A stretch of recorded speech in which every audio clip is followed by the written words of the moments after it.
Dear students, आज हम 104 number question 104 question number करेंगे।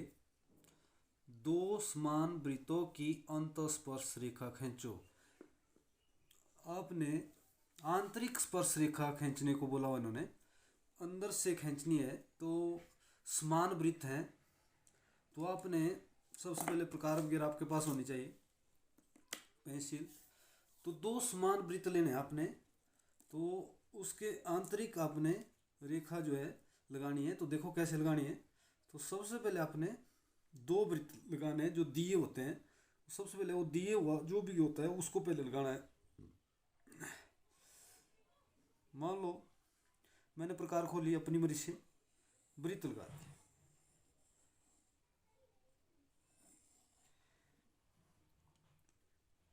अपनी मर्जी से आपने वृत्त को लगाना है। दोनों बराबर होने चाहिए, समान लिखा है इधर। इनका नाम मान लो मैंने डाल दिया ए और बी, ए और बी। ठीक है।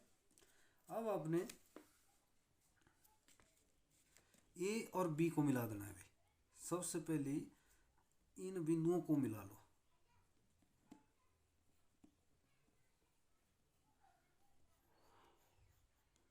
ए और बी को मिलाया, उसके बाद पूरी लाइन का ए और बी का समद्विभाजन करो। आधे से ज़्यादा प्रकार खोलो। मान लो मैंने इतना खोला और चाप लगाए।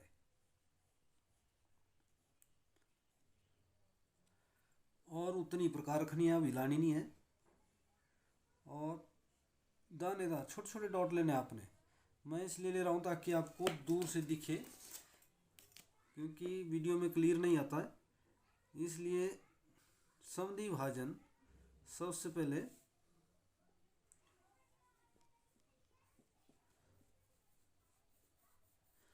जहां भी समद्विभाजन कटता है उसका नाम मान लो सी दे दो। आप सी दे दिया। अब उसके बाद सी और बी का समद्विभाजन करना है। अब आपने सी और बी का आधे से ज़्यादा प्रकार खोलो। अपनी मर्जी से खोलनी है प्रकार, जितने आप खोल सकते हो। अब सी और बी का समद्विभाजन करना है। आधे से ज़्यादा प्रकार खोलते हैं। सी और बी, सी बिंदु आपका जो पहले पूरी लाइन का सेंटर आया उसका समद्विभाजन कर लिया। अब आपने समद्विभाजन सी और बी का जो किया, इसको आपने मिलाना है। अब जहां भी दोनों ये लाइन फिर से कटती है, इसका नाम आप ओ नाम डाल दो। ठीक है। अब ओ से सी तक प्रकार खोलो और आपने वृत्त लगाना है, और ये आपको बी तक ही छुएगा भाई। हाफ वृत्त लगा लो।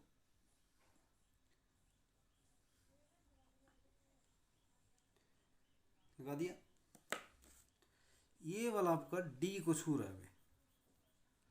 डी बिंदु नाम आपने वृत्त जहां एक कटेगा और चाप कटी उसका नाम डी डाल दो आप। ठीक है, मैंने डी नाम दे दिया।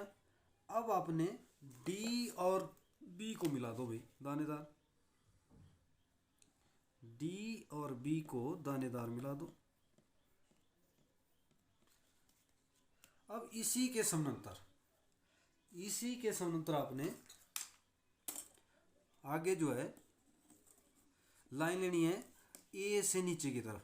तो आपको समानांतर लाइन कैसे लेनी है, आसान तरीका बताता हूँ। ऐसे आपका जो है ऐसे पीछे पीछे, अगर आपको आइडिया है मैं कर सकता हूँ तो आपने ऐसे पीछे डालकर कर देना है। परंतु अगर नहीं है तो आपने क्या करना है, इस तरह उस लाइन पर रख दो इसको, सेट स्क्वायर को, एक सेट स्क्वायर को, और उसके पीछे आपको स्केल रख लो। मान लो मैंने रख दिया स्केल पीछे ए वाला। ठीक है। अब देखो ठीक है उधर, हाँ ये आपने पीछे जो आपने लाइन ली, अब आपने दबाव दे देना है स्केल को। अब ऐसे ही पीछे ले जाना आपने।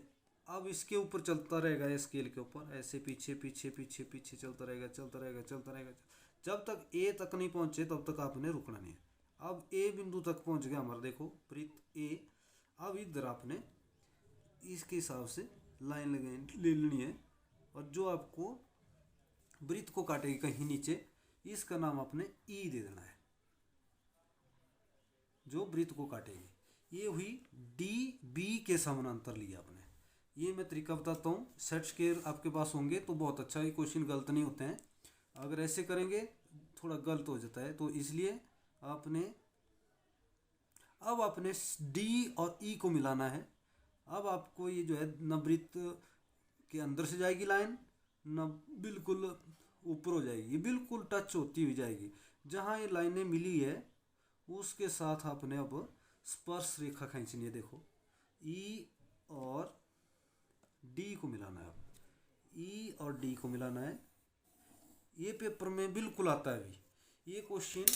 अब ये आपका आंसर हुआ स्पर्श रेखा। मान लो एफ और जी नाम डाल दिया, मान लो मैंने। ये जो है प्रश्न नंबर आपका 104 नंबर। ये जो है पेपर में इसलिए आता है क्योंकि बच्चे जो है इसको समविभाजन करने में फिर इधर उधर हो जाता है, कहीं उसका समविभाजन कम हो गया तो ये आपका क्वेश्चन इधर काट कर जाता है। फिर ये अगर इधर नहीं होता है तो इधर जैसे आ गया तो काटता हो जाएगा फिर। तो जबकि ये ऊपर से स्पर्श करते हुए आपने लेनी है। ये क्वेश्चन भी बहुत ज़रूरी है, आप इसको बिल्कुल अच्छे से समझें। बिल्कुल आसान क्वेश्चन है, परंतु बच्चे इसको कर नहीं पाते पेपर में। Thank you.